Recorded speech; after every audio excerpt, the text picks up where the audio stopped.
Antal alimul hakim. Rabbi shrah li sadri wa yassir li amri wahlul 'uqdatam min lisani yafqahu qawli. Bismillahirrahmanirrahim. Jamaah salat maghrib yang sama-sama mengharapkan ridha Allah Subhanahu wa taala. Setelah tadi kita mendengarkan bagaimana sejarah syair Tala'al badru alaina min saniyatil wada' dan seterusnya. Melanjutkan kisah tersebut, sekalipun orang-orang Ansor bukan yang termasuk orang-orang yang sangat kaya, tetapi setiap orang di antara mereka berharap agar Rasulullah singgah di rumahnya. Tak ada satu rumah pun yang dilalui beliau melainkan mereka pasti memegang tali kekang onta beliau sambil meminta agar beliau berkenan singgah di rumahnya. Lalu beliau bersabda, "Berilah jalan kepada onta ini, karena ini adalah onta yang sudah diperintahkan." Maka onta beliau terus berjalan hingga tiba di suatu tempat yang sekarang kini menjadi Masjid Nabawi.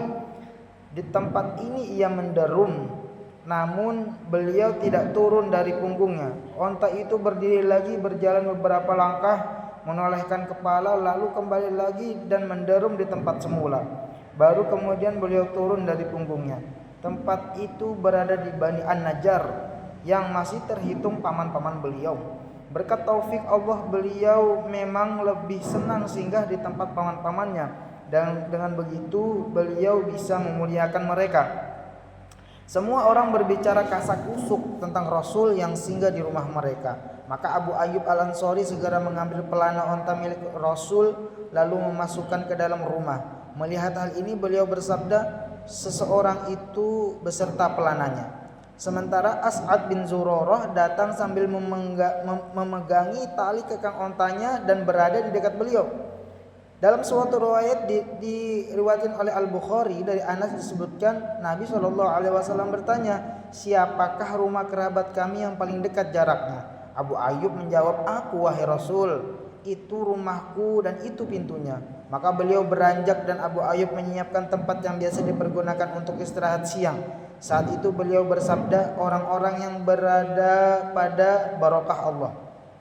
Selang beberapa hari kemudian, istri beliau Saudah dan kedua putri beliau Fatimah dan Ummu Kulsum tiba di Madinah bersama-sama dengan Usamah bin Zaid, Ummu Aiman, Abdullah bin Abu Bakar dan seluruh keluarga Abu Bakar termasuk pula Aisyah.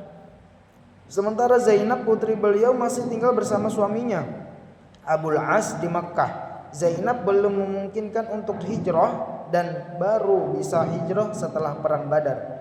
Aisyah berkata, tatkala Rasul sudah tiba di Madinah sementara Abu Bakar dan Bilal merintih kesakitan, aku segera menemui keduanya dan bertanya, "Wahai ayah, bagaimana keadaanmu?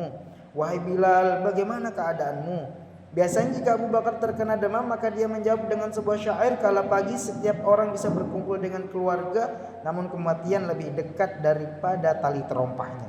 Aisyah lalu berkata, "Lalu aku mendatangi Rasul dan mengabarkan keadaannya. Maka beliau bersabda, 'Ya Allah, buatkanlah kami mencintai Madinah ini seperti cinta kami kepada Mekah, atau bahkan lebih banyak lagi. Sebarkanlah kesehatan di Madinah, berkahilah ukuran dan timbangannya, singkirkanlah penyakit demam dan sisakanlah air kepadanya.'"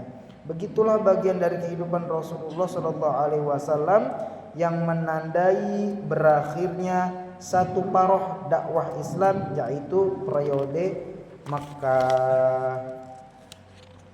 Subhanakallahumma bihamdika asyhadu an la ilaha illa anta astaghfiruka wa atubu ilaik. Assalamualaikum warahmatullahi wabarakatuh. Allahu